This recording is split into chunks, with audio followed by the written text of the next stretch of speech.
Agriculture, the co-activity that sustains humanity, has been one of the most important occupations in Goa. Our team is going to visit farms and fields across the state to bring you an insight in the various methods used by farmers to keep this occupation thriving.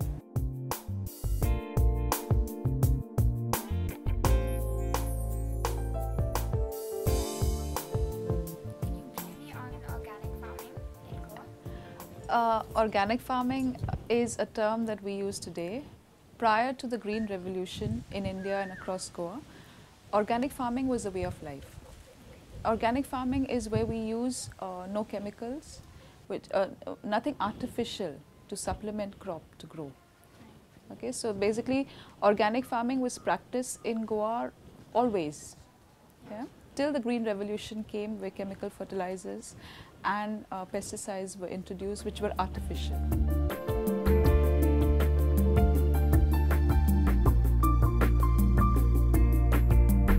त्याच been घाले केंद्राचेच घाले आमच्याच रे म्हण ते गोस्ता बरो लागताले ते गोस्ता म्हणे आनी तेजेर फोर्सो मेळटालो ते दिसाचेर. The reason why we need to look at organic farming is because if you see what's happening around us today, there is global warming, there's increase in diseases.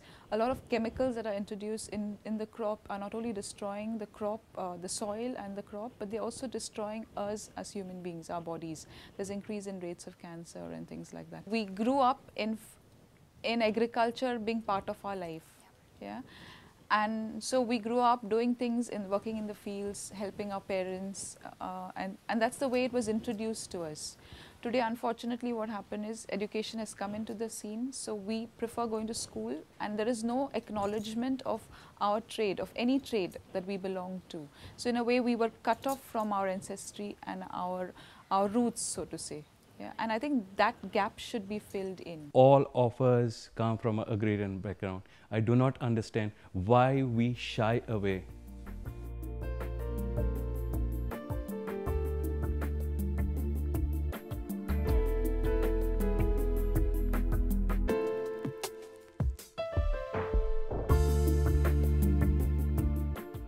Unfortunately, agriculture doesn't seem to command the same respectability that a city, a desk job, a white collar job does.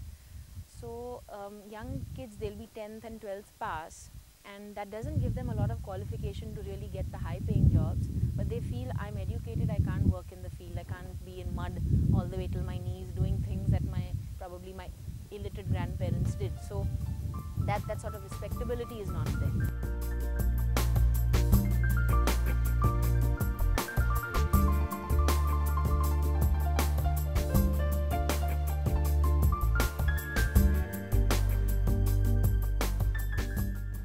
जाणटेली वताली शिकल्या पासून बाणाली सगळे जाणटेली वताली आनी तांकां दाखयताले आतां दाखयता आनी आतां चेडूं येवपाक कोण चेडूं येता येता बरा सान मारपाक कबूल नाय.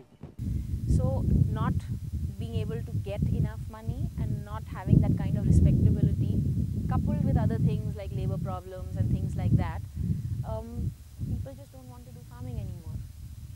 आतां तुमी शेतान काम कोताय आनी भाटां काम कोण कोता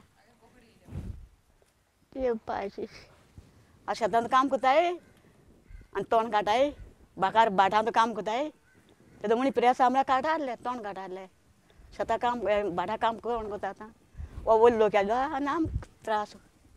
If we do not take the pride, we can't get back to agriculture. It's not a dream. You know, we can't be pointing fingers. First and foremost, we need to understand and accept where we come from.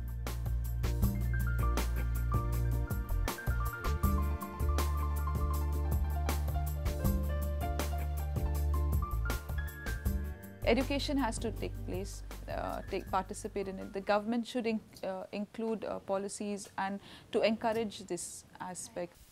I think this should be the role of the government to come up with better communication material, how to reach out to farmers. Like they have programs, there's no dearth of programs, but they're not effective, and there has to be some way to measure the effectiveness of whatever communication material they're making or whatever training programs and information camps that they have. There should be some way to measure the effectiveness of these, and I feel some of these finer things just make makes what money and what effort is going to revive agriculture not have its full impact? ना ना ना मिलता होगा लेकिन हम लोगों ने लिया नहीं, हम लिया नहीं.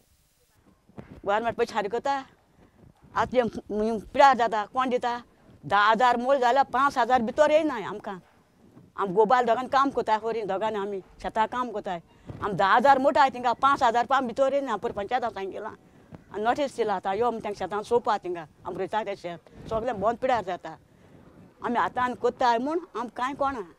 Actually, there's a lot of help from the government, at least financially. There are several schemes.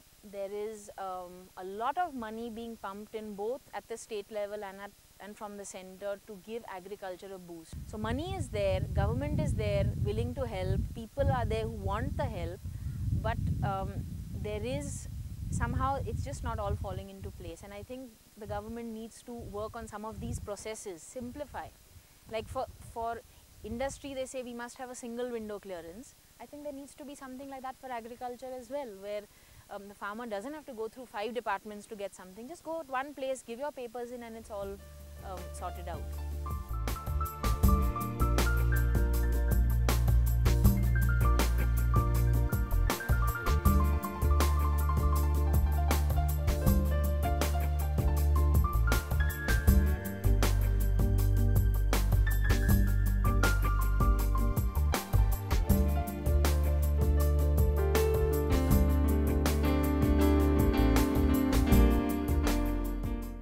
Beginning is to assess the land.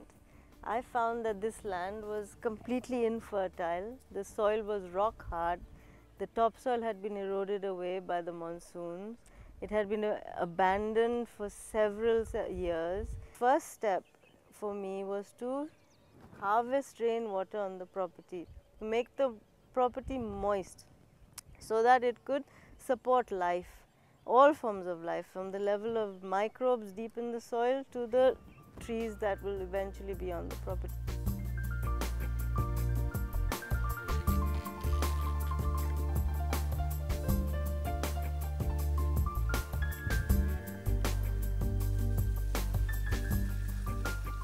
Rainwater harvest with minimal future input is to dig trenches along a contour line, so the trench doesn't form a straight line or a straight path.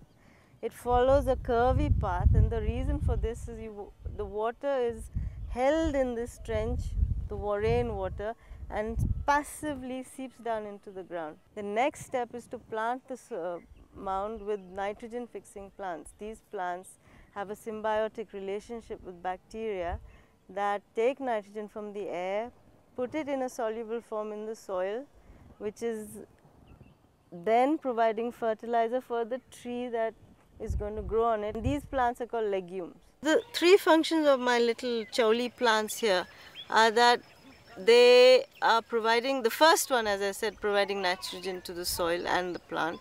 The second is that they provide a fine network of roots across this entire mound, which prevents this mound from eroding. This mound is held in place with a network of roots forming a net. The third function of this little chauli plant is that once you water this mound, because of the tight ground cover, the water is not readily lost. There's no water evaporation or very minimal water evaporation. And so the third function is to minimize water consumption.